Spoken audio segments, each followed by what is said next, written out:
Vellipparambu 6-ാം mile Keezhmad റോഡിന്റെ ശോചനീയാവസ്ഥക്കെതിരെ മനുഷ്യച്ചങ്ങല തീർത്തു CPIM. സ്ത്രീകളും കുട്ടികളും ഉൾപ്പെടെ നിരവധി പേരാണ് മനുഷ്യച്ചങ്ങലയിൽ അണിചേർന്നത്. പ്രതിഷേധ യോഗം അഡ്വക്കേറ്റ് PT റഹീം MLA ഉദ്ഘാടനം ചെയ്തു. കഴിഞ്ഞ 5 വർഷത്തോളമായി യാതൊരുവിധ അറ്റകുറ്റപ്പണികളും നടക്കാതെ തകർന്നു കിടക്കുന്ന വെള്ളിപ്പറമ്പ് 6-ാം മൈൽ കീഴ്മാട് റോഡിന്റെ ശോചനീയാവസ്ഥയിൽ പ്രതിഷേധിച്ചാണ് CPIMന്റെ നേതൃത്വത്തിൽ മനുഷ്യച്ചങ്ങല സംഘടിപ്പിച്ചത്. കോഴിക്കോട് മെഡിക്കൽ കോളേജ് ഭാഗത്തു നിന്നും പെരുമണ്ണ, പന്തീരങ്കാവ്, കോഴിക്കോട് എയർപോർട്ട് തുടങ്ങിയ ഭാഗങ്ങളിലേക്കുള്ള എളുപ്പമാർഗമാണ് 6-ാം മൈൽ കീഴ്മാട് റോഡ്. ബസ്സുകൾ ഉൾപ്പെടെ നിരവധി വാഹനങ്ങൾ സർവീസ് നടത്തുന്ന റോഡ് കാൽനടയാത്ര പോലും സാധ്യമാകാത്ത വിധത്തിൽ തകർന്നു കിടക്കുകയാണ്. പെരുവയൽ ഗ്രാമപഞ്ചായത്തിന് കീഴിലുള്ള റോഡിൽ ഇതുവരെ അറ്റകുറ്റപ്പണികളൊന്നും നടത്തിയിട്ടില്ല. ഇതാണ് പ്രതിഷേധവുമായി CPM രംഗത്തിറങ്ങാൻ കാരണം. സ്ത്രീകളും കുട്ടികളും ഉൾപ്പെടെ നിരവധി പേരാണ് മനുഷ്യച്ചങ്ങലയിൽ അണിനിരന്നത്.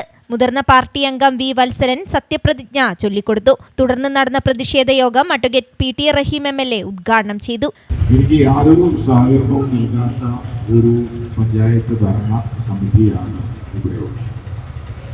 അതുകൊണ്ട് തന്നെ സർക്കാരിൻ്റെ നേതൃത്വത്തിലുള്ള പ്രവർത്തനങ്ങളെ ശരിയായ രൂപത്തിൽ ജനങ്ങൾക്ക് ഉപകാരപ്രദമാകുന്ന രീതിയിൽ ഉപയോഗപ്പെടുത്താൻ സാധിക്കുന്നില്ല എന്നുള്ള ഒരാക്ഷേപം ഞാൻ പരസ്യമായി ഉന്നയിക്കുകയാണ്.